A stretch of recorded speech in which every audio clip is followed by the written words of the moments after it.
Stepstone presenting Vira, truly independent AI homes, 0% no other charges. போரூருக்கே இது புதுசு. at Kattupakkam Porur. ஒரு பாலியல் தொழிலாளியிடம் எப்படி நடந்து கொள்ள வேண்டுமோ அதே போல பெண் நடந்திருக்கான். Oral sex. அப்போ ஒரு குடும்ப பெண் அதை எப்படி அனுமதிப்பா? இதுதான் அங்கே உள்ள ஒரு பெரிய முரண்பாடு. அந்த 78 நாளும் சித்திரவதை தான். மாமனார் சித்திரவதை, மாமியார் சித்ராதேவி சித்திரவதை. இந்த சித்திரவதையில் எடுத்துக்கொண்டு தாய் தப்பக்கிட்ட சொன்னால் அவர்கள் மீண்டும் இங்கேயே கொண்டு விட்டு அனுசரித்து போவோம். 6 மாத காலத்தில் இந்த செய்தி மறக்கப்படும். மீண்டும் என்ன நடக்கும்? 100 பவுன் நகை, ஒரு வோல்வோ காரு, 2 கோடி ரூபாய் சீதனம், ஒரு முட்டா பய மகளை கொண்டு அங்கே கொடுத்துட்டு போவோம். மேற்கு மண்டலத்தை பொறுத்த வரைக்கும் இது மாதிரியான திருமணங்கள் எல்லாமே வந்து பார்த்தீங்கன்னா ரொம்ப ஒரு ஆடம்பரமாக பண்ணுற ஒரு திருமணங்களாக வந்து பார்க்குறோம். நீங்கள் ஆண்களை பொறுத்தவரை செல்வ சீமானா இருக்கு. பீச் ரெசார்ட்டில் தங்கினா ஆட்டம் பாட்டம் கொண்டாட்டம், இரவு விருந்து பகல் விருந்து. இப்போ பிள்ளைய பெற்றவனுக்கும் தெரியாது, பயணம் பெற்றவனுக்கும் தெரியாது. அப்போ இங்கே ஒரு லிவிங் டுகெதர், ஒரு குடும்ப வாழ்க்கையை ஆரம்பித்து ஓடிட்டு, அந்த ஆணாக இருக்கட்டும் பெண்ணாக இருக்கட்டும், மேட்டுக்குடியை சார்ந்தவர்களுடைய வாழ்க்கை முறை இப்படி தாங்க அமைச்சிருக்கு.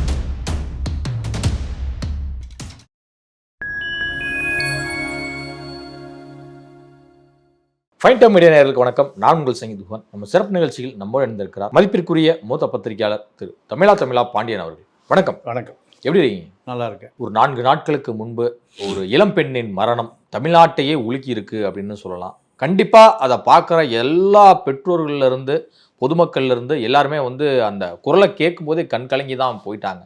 நாங்கள் 300 சவரன் நகை போட்டு வரதட்சணை கொடுத்துருக்காங்க பொண்ணுக்கு, ஒரு விலையுயர்ந்த வால்வோ கார் கொடுத்துருக்காங்க, மிகப்பெரிய அளவில் வீடு எல்லாமே வந்து பொண்ணுக்கு அப்படி செட்டில் பண்ணி இவ்வளோ ஆடம்பர ஒரு கல்யாணம் பண்ணியிருக்காங்க.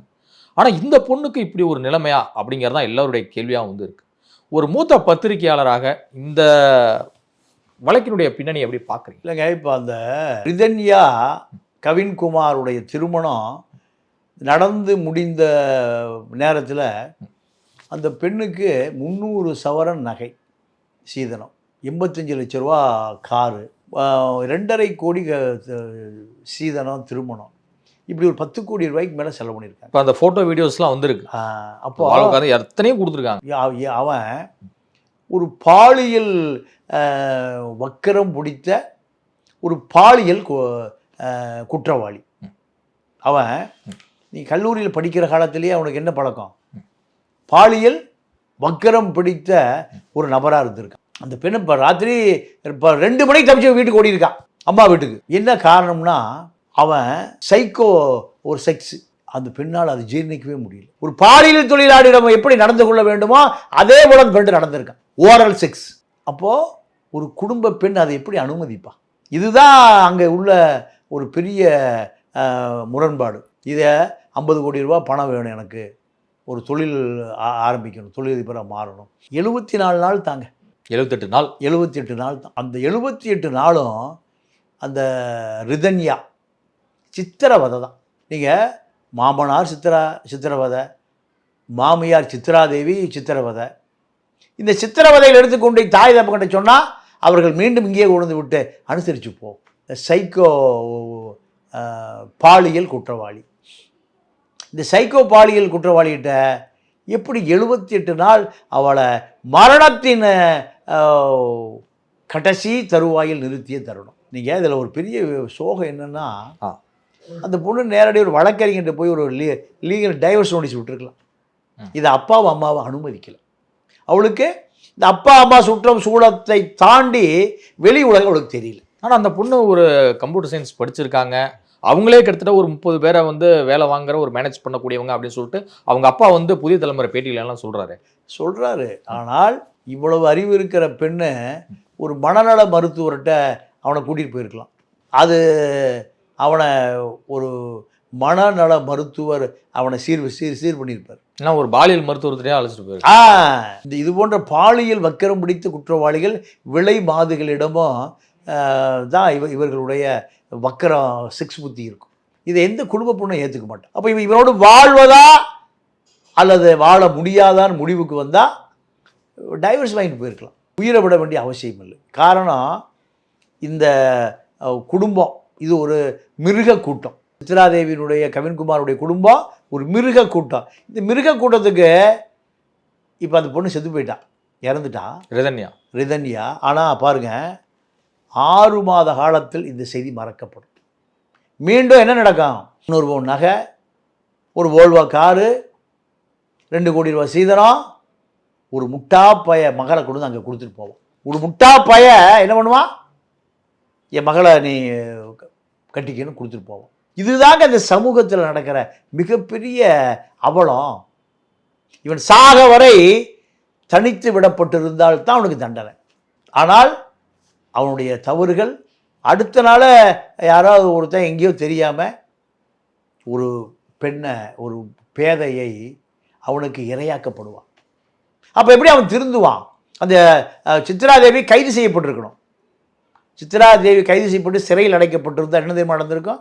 சித்ராதேவி நிர்வாணப்படுத்தி அங்கே இருக்கக்கூடிய குற்றவாளிகள் சித்திரவதை பண்ணுவாங்க. இந்த என்னென்னா இந்த குற்றவாளிகளுக்குள்ளேயும் ஒரு இதயம் இருக்குது. பாலியல் குற்றவாளி ஜெயிலுக்கு போகிறான்ல, சின்ன குழந்தைகளுக்கு எடுத்துட்டு, அவனை எல்லா குற்றவாளியும் சேர்ந்து அவனை அங்கே அடிப்பான். ஏண்டா அந்த குழந்தைய கற்பழித்து கொன்ன? அவன் பதிலா அவன் ஜெயிலுக்கு சாகணும். எங்க? ஜெயிலுக்குள்ள. ஆனால் அத்தனை பேர் குற்றவாளி தான். அந்த குற்றவாளிக்குள்ள என்ன இருக்கும்? ஒரு சிறிய கரு. நான் இந்த ஈழ போராட்டத்தில் பலமுறை சிறைக்கு போயிருக்கேன். ஓகே. அப்படின்னா உங்களுக்கு சிறையான நிறைய. ஆமாம் ஆமாம். கோயம்புத்தூர் ஜெயிலில் நம்ம தளபதி ராமகிருஷ்ணன், ஆரிச்சாமி, இப்படி பல பேரும் நாங்கள் சிறையில் இருந்து மத்திய சிறை. ஆமாம் ஆமாம். அப்போது நாங்கள் அரசியல் கைதி, நாங்கள் அரசியல் பொலிட்டிக்கல் அக்யூஸ்ட். அப்போ எல்லா வார்டு சுற்றி வருவோம். அப்போ இந்த புளிய விழார வச்சு அங்கே இருக்கிற சிறை காவலர் என்ன பண்ணுவான்? அடிப்பான். ஏங்க அடிக்காதீங்க, பாவங்க. அவன் இல்லை, இவன் கருப்புக்குள்ளானா திருடன் அர்த்தம். அதுக்கு பேர் கருப்புக்குள்ளா. என்ன கோடு வேடு? திருடன். வயசான ஒரு பொம்பளை தன்னுடைய மகளுக்கு கொஞ்சம் கொஞ்சமாக சேர்த்து ஒரு 10 பவுன் வச்சுருந்தான். அதை போய் இவன் திருடிட்டு வந்துட்டான். அந்த வயதான அம்மா தற்கொலை பண்ணி செத்து போச்சு. பெண்ணுக்கு திருமணம் பண்ண அனாதே செத்து போச்சு. இவன் தான் காரணம். அதனால தான் புளிய விழாவில் அடிக்கிறேன். யாரு? சிறை வார்டன். அப்போ நீங்கள் செய்கிறது சரிதான். அப்போ ஏன்னா நீங்கள் பெரியார் சொல்கிறார், சட்ட விரோதிகளும் சமூக விரோதிகளும் அரசாங்க காசிலேயே போய் நல்லா சாப்பிட்டுட்டு நடக்கலை குட்டையும் ஆட்டுப்பாலும் பண்ணும் சாப்பிட்டு உடம்பை தயார்படுத்துகிற இடமல்ல சிறை. அவன் அங்கே தண்டிக்கப்பட வேண்டும். அதே போல் சித்ராதேவி எங்கே பெண்கள் சிறையில் அடைக்கப்பட்டிருந்தால் கோயம்புத்தூரில் தன்னுடைய மருமகளை உடைய மரணத்திற்கு இது சித்ராதேவி தான் காரணம்னா, அங்கே இருக்கக்கூடிய பெண் கைதிகள் என்ன பண்ணுவாங்க? ஏண்டி அப்பா ஒரு அப்பாவி பெண்ணை கொன்னுவிட்டேன்னு சுற்றி நின்று அவளை சிந்திக்க வைப்பார்கள். அவளுக்கு கொடுக்குற சித்திரவதை அப்படி இருக்கும். ஆனால் பல லட்சங்களை செலவு பண்ணி அந்த அம்மா ஜெயிலுக்கு போகாமல் காப்பாற்றப்பட்டது அரசியல் தான். அரசியல் எல்லா பக்கம் அரசியலுங்க. எல்லா பக்கமும் சமூக விரோத செயலுக்கு பின்னாடி ஒரு பவர் சென்டர் இருக்கும். இல்லை, ரிதன்யா தரப்பு வழக்கறிஞர் இன்னைக்கு ஒரு குற்றச்சாட்டை முன் வச்சிருக்கிறாரு. ரிதன்யா இறந்த பிறகு இது வழக்கா கூட பதிவு பண்றதுக்கு போலீஸ் அவ்வளவு தங்கியிருக்காங்க, யோசிச்சிருக்காங்க, ரொம்ப லேட் பண்ணியிருக்காங்க அப்படிங்கிறது. பொலிட்டிக்கல் தான். எல்லா பேரும் பொலிட்டிக்கல். ஆளுங்கட்சி அரசியல் தான். இவங்க பின்னாடி என்ன ஆளுங்கட்சி அரசியல்? அரசியல் இல்லாமல் அப்புறம் ஏன் கைது செய்யாமல் காவல்துறை யோசிக்குது? கவின்குமாருடைய அப்பா அம்மா 3 பேர் தான் குற்றவாளி. கைது பண்ணியிருக்கணுமா இல்லையா? இல்லை, அந்த பொண்ணு சரி புகுந்த வீட்டுக்கு வந்திருக்கோம், மாமனார் மாமியார்கிட்ட இது மாதிரி அவங்க பிள்ளைய பற்றி இது மாதிரி கொஞ்சம் இதாக நடந்துக்கிறாரு அப்படி எதுவுமே சொல்லாமல் விட்டுட்டாங்களா? இல்லைங்க, இல்லை சொல்லியும் பயன் இல்லாமல் போச்சா? பல முறை சொல்லியிருக்கேன். சொல்லியா கண்ணீர் விட்டு அழுதுருக்கேன். நீ அட்ஜஸ்ட்மெண்ட் பண்ணி அவன் சொல்கிறதெல்லாம் கேளு. யார்? சித்ராதேவி. இருந்தார் இல்லையா கிளம்பு. அவன் சொல்கிறபடி கேளு. அவன் அப்படி தான் இருப்பான். அவங்க மாமனார் கிளாஸ் எடுத்திருக்காரு, மாமியார் கிளாஸ் எடுத்திருக்கு. இதெல்லாம் அந்த பொண்ணு சொல்லுதே வாட்ஸ்அப்பில். இப்படியெல்லாம் என்ன சித்திரவதை பண்ணுறா, அதை கேட்க மாட்டேங்கிறாங்க. அவங்க அம்மா அப்பாட்ட போய் அழுகுது அது போல். அவங்க அம்மா அப்பா என்ன பண்ணுறாங்க? நீ விட்டுட்டு வந்துடாத, கல்யாணம் ஆகி 78 நாள் தான் ஆச்சு, விட்டுட்டு வந்துடாத அனுசு. அப்போ அப்பாட்டையும் அன்பு இல்லை, அம்மாட்டையும் அன்பு இல்லை. கணவன் ஒரு பாலியல் வக்கரம் முடித்த ஒரு மிருகமாக இருக்கான், சைக்கோவாக இருக்கான். மாமனார் மகனுக்கு ஆதரவாக இருக்கார். மாமியார் சித்ராதேவி அதை விட வக்கரம் பிடிச்சவளாக இருக்கா. அப்போ அந்த பெண் என்ன பண்ணுவாள்? மரணத்தின் விளிம்புக்கு தள்ளியவர்களே இத்தனை பேர் குற்றவாளி. வாழவே முடியாது. இனி நம்முடைய வாழ்க்கை எந்த எஜ்ஜிலையும் எங்கேயுமே ஒரு வெறுமையாக இருக்குது, இருட்டாக இருக்குது. இரவு எப்படா வரும் இன்னைக்கு நம்முடைய வக்கரம் பிடித்த அந்த சைக்கோ நம்மளை சிங்க கூட்டத்திடம் மாட்டிக்கொண்ட புள்ளிமானை போல இரவெல்லாம் சித்திரவதை அனுபவிக்கணுமா? இப்படி 28 நாட்கள் நரக வேதனை நரக வேதனை நரக வேதனை. இது வாழ்வதை விட சாவதே மேல். அந்த பெண் ஒரு நிர்பந்த படித்த பிள்ளை, பண்பான பிள்ளை, உலக அறிவு, வேறு வழியே இல்லாமல் மரணத்தை அவள் நேசிக்கிறான்னா 78 நாள் அந்த இத்தனை கோடி ரூபா கொடுத்து வாழ்க்கைக்கு உத்தரவாதம் இல்லாமல் அவள் ஒவ்வொரு இரவும் ஒவ்வொரு பகலும் பட்ட வேதனை தான் இனி வாழ்வதில் பயனில்லை இந்த முடிவுக்கு வர்றான். அப்போ அவள் எவ்வளவு தூரம் மன அழுத்தத்தில் இருந்திருக்கணுமா? ஒரு பெண்ணு மரணத்தை நேசிக்கிறாள்னா அவளுடைய மனநிலை நீங்கள் யோசிச்சு பார்க்கணும். அது பெரிய தவறு. அது இல்லை, தற்கொலை எதற்கும் தீர்வு இல்லை. அதுதான். ஆனால் அங்கே அந்த அளவுக்கு கடுமையான சைக்கோ தொலை நடந்திருக்கு. அதன் பிறகு இந்த கவின் குமாருக்கு மீண்டும் இதே போல ரிதன்யாக்களை பலியிடுவதற்கான வாய்ப்புகள் 6 மாதத்தில் உருவாகுமாறு. இப்போ ரிதன்யாவுடைய அவங்க அப்பா ஒரு பேட்டியில் வந்து என்ன சொல்கிறாரு அப்படின்னா, என் பொண்ணு ஒருத்தனுக்கு ஒருத்தின்னு வாழ்ந்தா, ஸோ அப்படி பார்க்கும்போது இறந்தாலும் கூட நான் பெருமை தான் படுறேன் இது மாதிரி சொல்லி இறந்தது அப்படிங்கிற மாதிரி குறிப்பிடாரு. இது என்ன மாதிரியான பேச்சு? இல்லை அறிவில் முட்டாள்கள் இதை கௌரவமாக நினைக்கிறாங்களா? இல்லை இல்லை, அதாவதுங்க இதெல்லாமே ஒரு வெளி உலக அறிவு இருந்தால் இல்லம்மா வாழ முடியாது. இல்லை வாழ முடியாது. இல்லை, மகளுக்கு இவ்வளோ தூரம் சீர்வரிசை எல்லாமே செஞ்சிருக்கிறாரு. அப்போ பெரிய பிஸ்னஸ் மேனாக தானே அவர் இருந்து தொழில் அறிவு இருக்காது. சரி, எல்லா அறிவு இருந்தால் அந்த பொண்ணை அந்த காப்பாற்றிருப்பான். அறிவு இருந்தால் அவன் அந்த பெண்ணை காப்பாற்றிருப்பான். வாழ வேண்டாமா, வா நம்ம அவன்கிட்ட டைவர்ஸ் வாங்கிக்குவோம். இதே சொத்தை கொடுத்தா ஒரு ஏழை அன்பாக வச்சிருக்கிறவன் எத்தனையோ பேர் கிடப்பான். எனக்கு தெரிந்து சென்னையிலேயே ஒரு மத்திய பகுதியில் ஓகே ஒரு பெரிய ஒரு பெட்ரோல் பேங்க் அதிகர் இதே போல் நிறைய சீரு சேனாத்தி கொடுத்து தன்னுடைய மகளை கட்டி கொடுக்குறார். இதே போல் அவன் வந்து ஒரு கடுமையான ட்ரக்ஸ் அடிக்ட். 10 நாள் அது போல் வீட்டுக்கு வந்துடலாம். 10 நாளில் வீட்டுக்கு வந்துடலாம். வீட்டுக்கு வந்து அவனோட வாழவே முடியாது. அவன் ஒரு ட்ரக்ஸ் அடிக்டாக இருக்கான். அவன் அந்த ட்ரக்ஸை எடுத்துட்டான்னா என்ன செய்கிறானே தெரியல. நான் இரவில் தூங்கும்போது கொல்லப்படலாம். அந்த புள்ள சொல்கிறான் அவங்க அப்பாட்ட, நான் இரவில் தூங்கும்போது கொல்லப்படலாம். என்னவன் நான் தூக்கத்தில் இருக்கிற பொழுது நிர்வாணப்படுத்தி என்னை உடலுறவு கொள்கிறான். இந்த புகார். அவங்க அப்பா ஒன்றுமே சொல்லலை. நேரம் வழக்கறிஞர் நோட்டீஸு போன பிறகு அந்த பெண்ணு குடும்ப நல கோர்ட்டில் இது அப்படியே ஸ்டேட்மெண்ட்டாக சொல்லுது. அப்படியே பதிவு பண்ணிட்டாங்க. எப்பவுமே நீதிமன்றம், குடும்ப நல நீதிமன்றம் என்ன பண்ணணும்னா உடனடியாக டைவர்ஸ் கொடுக்காது. மனம் திருந்துவதற்கு ஒரு வாய்ப்பு. ஒரு குடும்பத்தை சீக்கிரம் பிரிக்கலாம் முடியாது. சேர்ந்து வாழுங்க. நீதிமன்றம் எதுக்கு இருக்கு? பிரிப்பதற்கு அல்ல. நீதிமன்றங்கள் குடும்பத்தை ஒட்ட வைப்பதற்கு தான், சேர்த்து வைப்பதுதான். இப்படி. ஆனால் இந்த ஸ்டேட்மெண்ட் அந்த பொண்ணு சொன்ன பிறகு ஒன்றுமே பண்ண முடியல. நீதிமன்றம் உடனடியாக டைவர்ஸ் கிடைக்குது. அந்த பெண் வீட்டில் இருக்கா. இந்த பெட்ரோல் பங்கில் டெய்லி பல ஆயிரம் வியாபாரம். இப்போது அவங்க அப்பா மருத்துவமனையில் அட்மிட் ஆகிட்டார். ஒரே மகள், டைவர்ஸ் கேஸு, இவ்வளோ சீரியஸெல்லாம் கொடுத்து வாழ முடியல. அவர் பேஷண்ட் ஆகிட்டார். அப்போது இந்த பெட்ரோல் பங்கு மேனேஜ்மெண்ட்டு பார்த்த ஒரு இளைஞன், அந்த பெட்ரோல் செட்டை மேனேஜ்மெண்ட்டு பார்த்த இளைஞன், அவன் டெய்லி அந்த பெண்டை கொண்டு அந்த கலெக்ஷன் காசை கொடுக்க போவான். அவன் ஆறுதலாக பேசுவான், அன்பாக பேசுவான்.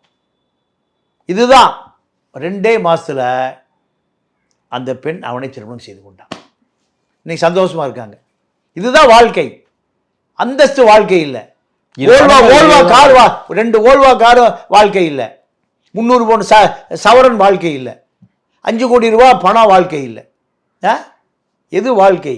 ஒரு உடன்பட்ட நட்பு தான், புரிந்து கொண்ட நட்பு தான் வாழ்க்கை. இப்படி பல பெரிய குடும்பங்கள் என்ன நடக்குதுன்னா, இந்த பக்கம் 1000 கோடி, இந்த பக்கம் 1000 கோடி, என்ன பண்றதுனே தெரியாது.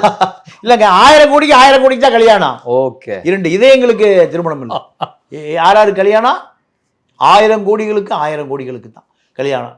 இப்படி பல உதாரணங்களை சொல்ல முடியும். இல்லை, அது ஒரு மனித உயிர்கள் தானே. அதாவதுங்க, இப்போ அவர் திமுக அமைச்சரவையில் அமைச்சராக இருக்கார், இப்போ இருக்கார். ஓகே. அதே போல் ஒரு மருத்துவ பல்கலைக்கழகத்தினுடைய மிகப்பெரிய நிர்வாகி. ஓகே.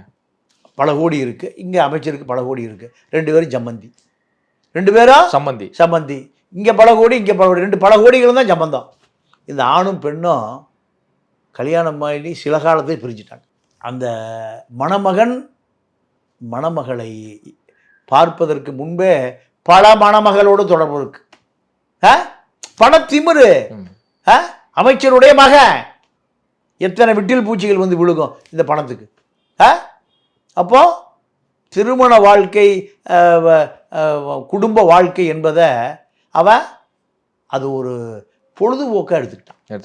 அதனுடைய விளைவு என்னாச்சு? டைவர்ஸ். இப்படி பல உதாரணங்களை சொல்ல முடியும். காரணம், ஒரு ஆணுக்கு பெண்ணை, பெண்ணுக்கு ஆணை நீங்கள் 2 பேரும் விரும்பி திருமணம் செய்து கொள்வது தான் திருமணமே தவிர, இந்த பக்கம் 1000 கோடி, இந்த பக்கம் 1000 கோடி, இந்த பக்கம் 500 கோடி, இந்த பக்கம் 500 கோடி, இதுதான் இப்போ திருமணமாக இருக்கு. இது என்ன ஆகுது? 1000 கோடியும் 1000 கோடியும் திருமணம் பண்ணிக்க வேண்டியது தான். 2 உயிர்களும் பிரிந்து போவதை தவிர வேறு வழி இல்லை. இப்போ நீங்களும் சின்ன வயசுலேருந்து திருப்பூர் மாவட்டத்தில் தான் வளர்ந்தவர். அங்கேயே நிறைய ஊடகங்களெல்லாம் வந்து ரிப்போர்ட்டராக இருந்து அனுப்பி தான் சென்னைக்கு வந்திருந்தீங்க. மேற்கு மண்டலத்தை பொறுத்த வரைக்கும் இது மாதிரியான திருமணங்கள் எல்லாமே வந்து பார்த்தீங்கன்னா ரொம்ப ஒரு ஆடம்பரமாக பண்ணுற ஒரு திருமணங்களாக வந்து பார்க்குறோம்.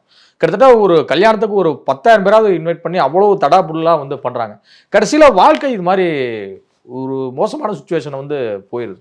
இதை எப்படி பார்க்குறாங்க அந்த பகுதி? அது என்னென்ன காரணம்னு கேட்டிங்கன்னா, நீங்கள் ஆண்களை பொறுத்தவரை செல்வ சீமானாக இருக்கா. எனக்கு தெரிஞ்சு கோழிக்கடை, அதாவது ஒரு தொழில். அப்போ எவ்வளோ கஷ்டப்பட்டு அந்த கோழிக்கடை நடத்தியிருப்பார், கறிக்கடை. ஆனால் அவர் பையனை டாக்டருக்கு படிக்க வைக்கணுங்கிறார். பையனை 50 லட்சம் ரூபாய், 1 கோடி ரூபாயை கொடுத்து டாக்டருக்கு படிக்கிறாங்க. சென்னையில் அவனுக்கு BMW கார். என்ன காரு? BMW. உங்கள் அப்பா என்ன கடை வச்சுருந்தாரு? கறிக்கடை, கோழிக்கடை. அப்புறம் பெரிய திருப்பூர் இருக்கிற எல்லா ஹோட்டல் கீட்டலு, ஒரு பெரிய பிராண்டட் கோழிக்கடையினுடைய திருப்பூர் மொத்த வியாபாரி. திருப்பூருக்கு முக்கியமான ஹோட்டல்கள் இவர் தான். அப்போ லட்சங்கள் கோடிகள்லாம் சாதாரணமாக வருது. அப்போ அந்த மருத்துவ இப்போ காசு கொடுத்தா மேனேஜ்மெண்ட் சீட்டு, இப்போ தான் நீட். அதுக்கு முந்தியெல்லாம் காசு கொடுத்தா சீட்டு. +2 பாஸ் பண்ணால் சரி, பார்டர் மார்க்கில் பாஸ் பண்ணிங்கன்னா சரி, உங்களுக்கு மெடிக்கல் சீட்டு கொடுத்துருவாங்க. அப்போ டாக்டர் ஆயிடுச்சு பையன் என்ன கேட்குறான்? BMW மெட்ராஸில் ஓட்டணும் கேட்குறான். ஏன்னா எல்லோரும் இருக்கிற பூரா BMW, அவருக்கு BMW மெட்ராஸு. சனிக்கிழமை ஆச்சுன்னா BMW நேரம் எங்கே போய் நிற்கும்? பாண்டிச்சேரியில் போய் நிற்கும். ஓகே. எங்கே? பாண்டிச்சேரியில். அப்போ BMW எப்படி தனியாக போகும்? தனியாக போனால் அதுக்கு மதிப்பு. நண்பர்கள் நண்பிகள். ஓகே. நண்பர்கள் நண்பிகள். BMW தனியாக போனால் மதிப்பே இல்லை. அப்புறம் 2வது BMW போய் நீங்கள் அங்கே பீச் ரெசார்ட்டில் தான் தங்கணும். ஸ்டேட்டஸ் வேணுமில்ல? பீச் ரெசார்ட்டில் தங்கினா ஆட்டம் பாட்டம் கொண்டாட்டம், இரவு விருந்து, பகல் விருந்து, எல்லா விருந்தும் ஜானி வாக்கர்ல இருந்து பிளாக் டாக் வரைக்கும் நடக்கும். அப்போ அந்த பெண்களுடைய நிலைமை, இந்த ஆணுடைய நிலைமை எப்படி இருக்குன்னு பாரு. இது அப்பனுக்கு தெரியுமா? பிள்ளையை பெற்றவனுக்கும் தெரியாது, பையனை பெற்றவனுக்கும் தெரியாது. அப்போ இங்கே ஒரு லிவிங் டுகெதர், ஒரு குடும்ப வாழ்க்கையை ஆரம்பிச்சு ஓடிட்டு இருக்கு.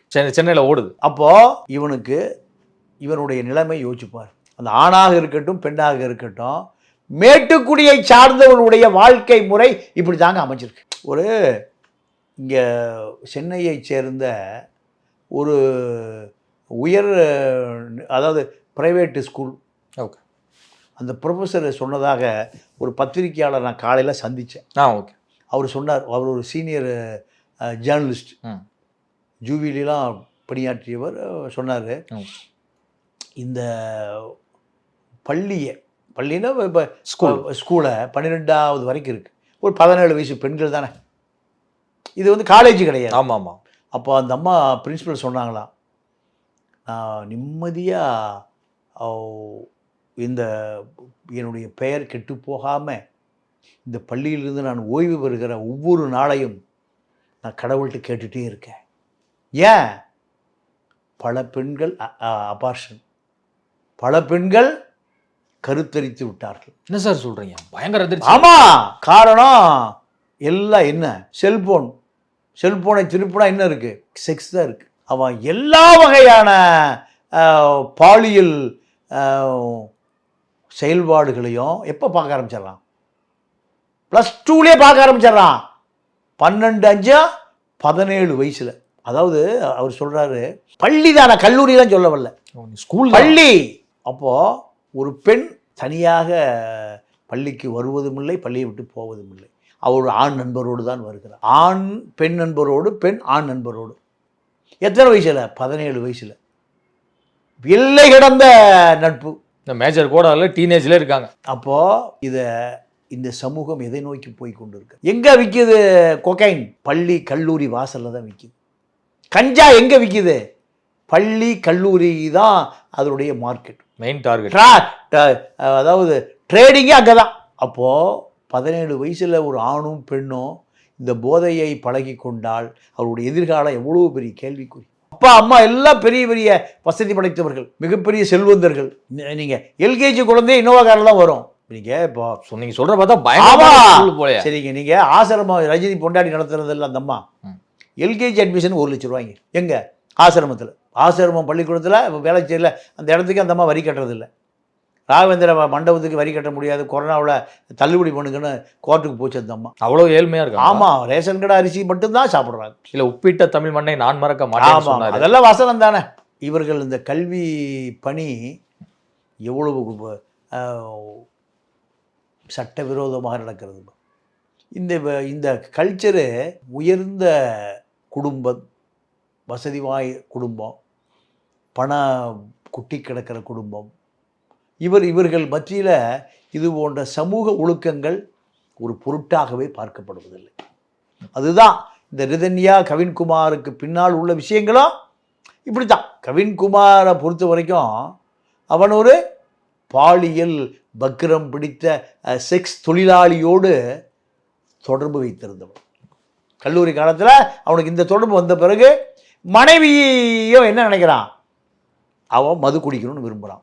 ரிதன்யா வற்புறுத்துறான். இதெல்லாம் பாவம் இறந்து போனவர் அந்த பொண்ணை நம்ம சிறுமைப்படுத்தக்கூடாது, மது குடிக்கணும்னு வற்புறுத்துறான். இந்த நிறைய விஷயங்கள் வெளியில் வரல.